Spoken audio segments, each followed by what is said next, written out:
சான்றோர் பெருமக்களுக்கு இனிய திருக்குறள் வணக்கங்களை அன்புடன் உரைத்துக் கொள்வது உங்களின் அன்பு தோழன் பா. மூவேந்திர பாண்டியன்.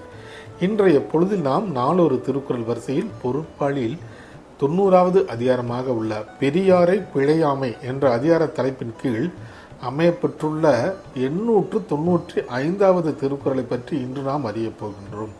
பெரியாரை பிழையாமை என்பதற்கு அறிவிற் சிறந்த சான்றோர்களை போற்றி அவர்களின் அறிவுரைப்படி நடத்தல் என்ற பொருளில் இந்த அதிகாரத்தின் தலைப்பு அமையப்பெற்றுள்ளது. இப்பொழுது நாம் 895வது திருக்குறளுக்கு செல்வோம். யாண்டு சென்று யாண்டும் உளராகார் வெந்துப்பின் வேந்து செறப்பட்டவர். யாண்டு சென்று யாண்டும் உளராகார் வெந்துப்பின் வேந்து செறப்பட்டவர்.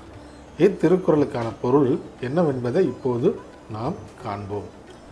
ஓர் வலிமைமிக்க அரசின் கோபத்திற்கு ஆளானவர் எங்கு சென்றாலும் எக்காலத்திலும் நிம்மதியாக வாழ முடியாது என்பது இத்திருக்குறளுக்கான பொருளாகும்.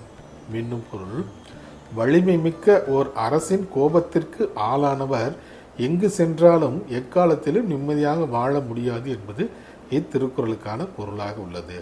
ஆம் தோழர்களே, நாமும் வள்ளுவரின் வழியினை தவறாமல் பின்பற்றி வாழ்வில் எப்போதும் வெற்றியே காண்போம்.